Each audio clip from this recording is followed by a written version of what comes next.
कांग्रेस अध्यक्ष का चुनाव 17 अक्टूबर को सीक्रेट बैलेट से होगा और 19 अक्टूबर को दिल्ली में नतीजे घोषित किए जाएंगे।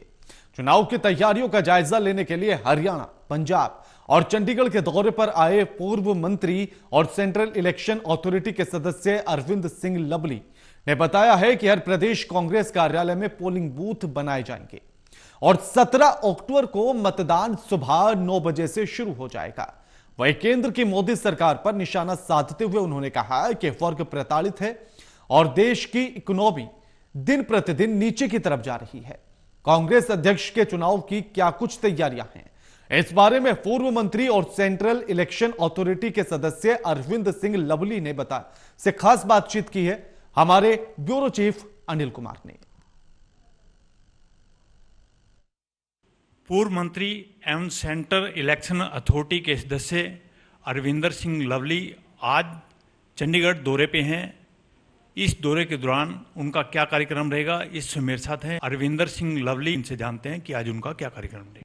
देखिए, आप लोग सब वाकिफ़ हैं कि कांग्रेस में कांग्रेस अध्यक्ष का इलेक्शन हो रहा है और सेंट्रल इलेक्शन अथॉरिटी ये इंश्योर कर रही है कि इलेक्शन बड़ा फेयर और ओपन तरीके से हो। सीक्रेट बैलेट से इलेक्शन होगा। हर पीसीसी के ऑफिस में पोलिंग बूथ बनेंगे। हर रिस्पेक्टिव स्टेट्स में हमारे पीआरओज हैं, एपीआरओज हैं जो रिटर्निंग ऑफिसर हैं। जैसे हरियाणा के केस में हरपाल जी हम लोगों के यहाँ से पे इलेक्शन कंडक्ट कराएंगे और सीक्रेसी मेंटेन रहे और सही इंतज़ाम हो। वो रिस्पेक्टिव पीसीसीज का फ़र्ज़ है कि वो रिटर्निंग ऑफिसर के अंतर्गत आके जो है उसका इंतज़ाम करें। तो उसी को देखने के लिए आज हरियाणा, चंडीगढ़ और पंजाब की पीसीसी के ऑफिस में जो है इंतज़ाम देखने के लिए मैं आया हूँ। बाकी यहाँ जो उस दिन की व्यवस्था है 17 तारीख की, वो हमारे हरपाल जी यहाँ पे देखेंगे। लवली जी, जिस तरह भी आपने बताया कि आप सारी व्यवस्था को देखने के आए हो, तो ये मतदान किस समय होगा, किस तारीख को होगा और नतीजे कब निकलेंगे? 17 को मतदान है। सुबह 9 बजे से स्टार्ट हो जाएगा और 19 को जो है दिल्ली के अंदर इसकी काउंटिंग की जाएगी और फिर रिजल्ट घोषित किया जाएगा। लवली जी, आप मंत्री भी रहे हो और कांग्रेस के एक वरिष्ठ नेता हो, और जो इस समय केंद्र की मोदी सरकार चल रही है उसको आप कैसे आंकते हो? देखिए, उसको मेरे आंकने का सवाल नहीं है, पूरे देश के सामने है। और हरियाणा और पंजाब के लोगों ने तो सबसे ज़्यादा भुगता है। किसान जो है अपना घर छोड़ के जो है वो महीनों महीनों दिल्ली के बॉर्डर पे पड़े रहे, कोई सुध लेने के लिए उनकी तैयार नहीं था।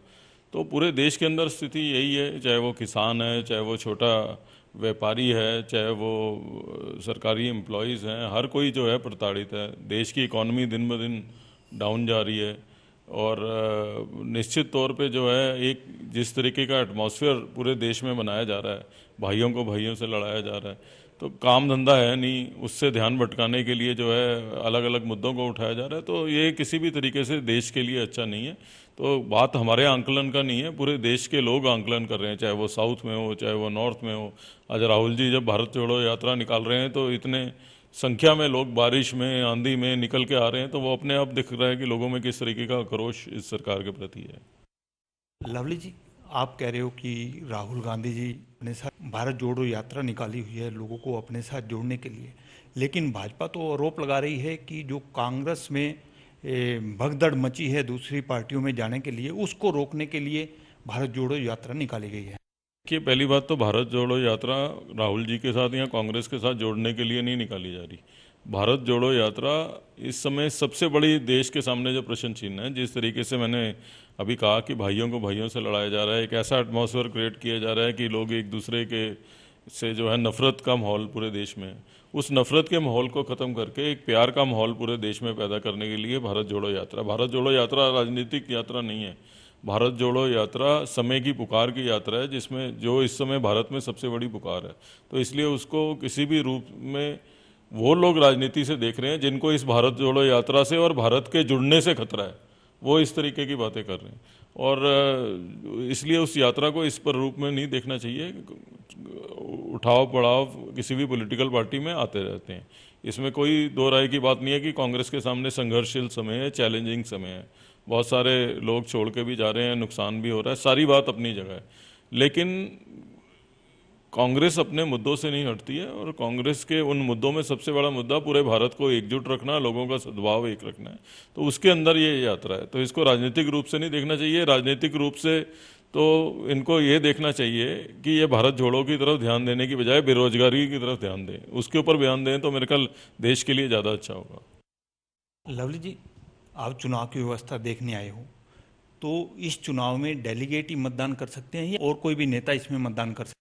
इसमें सिर्फ पीसीसी डेलीगेट मतदान कर सकते हैं और उनकी भी हमने लिस्ट नोटिफाई की हुई है और उनके पास आई कार्ड उनको इशू किए हुए हैं, वो आई कार्ड होने चाहिए। तो जो प्रदेश कांग्रेस कमेटी के डेलीगेट बने हैं केवल वही मतदान इसमें कर सकते हैं। ये थे मेरे साथ पूर्व मंत्री एवं सेंट्रल इलेक्शन कमेटी के सदस्य अरविंदर सिंह लवली। इन्होंने बताया कि 17 अक्टूबर को कांग्रेस अध्यक्ष का चुनाव होगा, उसकी व्यवस्था को देखने के लिए वो हरियाणा, पंजाब और चंडीगढ़ दौरे पर आए हैं। Anil Kumar, total news, Chandigarh.